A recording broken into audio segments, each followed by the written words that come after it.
federalism also helps us it assists us in making problems local and being able to address them in the most efficient way possible at the local level. The federal government has even recognized this, and since the 1990s has provided more block grants to states so that each state has a certain amount of monetary aid, but is then able to distribute it to its own needs.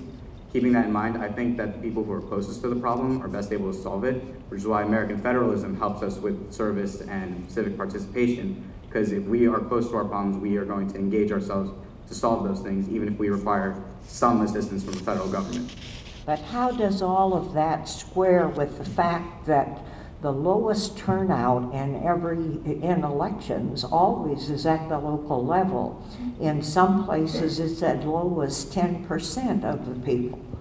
Well, Russell Dalton, who gave the quote that started off our question in his book, The Good Citizen, stated that we're moving away from the duty-bound citizen to the more engaged citizen. So although you see voter participation lower on the local level, we do see civic engagement and community service increasing over the past few years, and that's been a trend that we have to deal with, but we still recognize that it is contributing to the vitality of civic responsibility and civic engagement.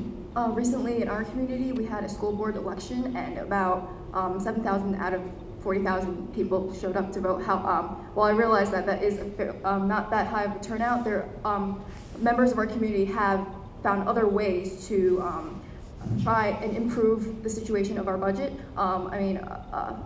There have been many local campaigns by students who try to encourage others to realize what the extent of the problem. I wouldn't argue that it was a low turnout. Last year's turnout, we barely received 4,000 votes. We nearly doubled the votes. And I think it's due just because of the severity of the issue this year. We were, the seniors in our high school, they truly took a step into understanding and trying to understand the issues this year. Many times for the past 2 years in my high school, seniors, they just disregarded the budget cuts. They made it an event to vote against it just for fun. This year, we actually took the time to discuss it, and we even held a day in our school to discuss it, where students can come in and ask the teachers questions on how it would directly affect them. Another aspect of local elections is that we don't have such an extensive media You finish your sentence. We don't have such an extensive media covering our local elections, whereas national elections become much more politicized as large organizations are able to cover it and offer insightful opinions. Thank you very much.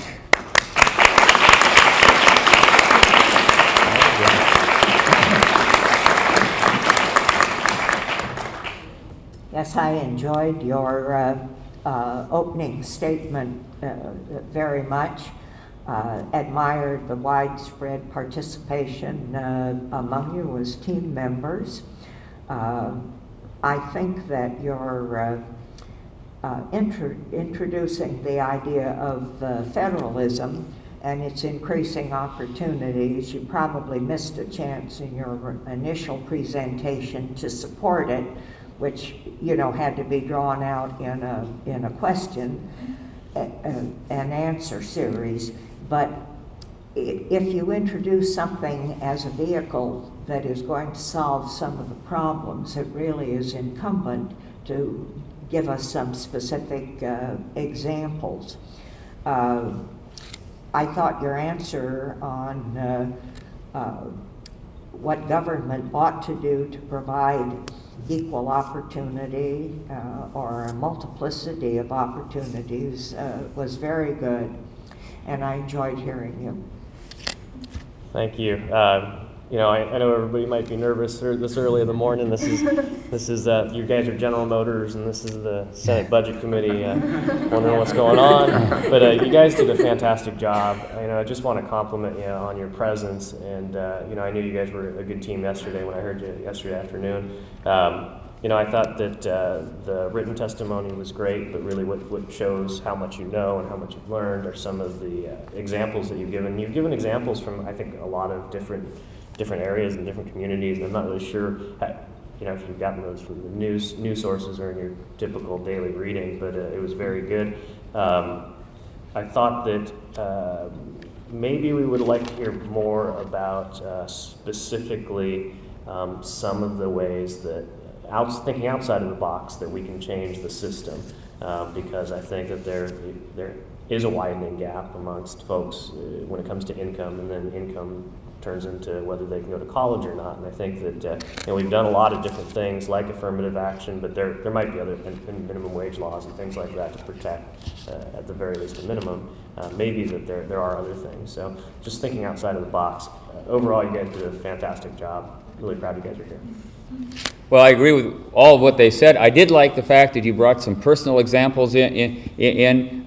Perhaps there were a couple of spots where you could have said how generalizable those examples are, but I thought the personal examples were good. You grabbed onto my raw meat question about points for affirmative action. I thought you handled that well. Just look around this room.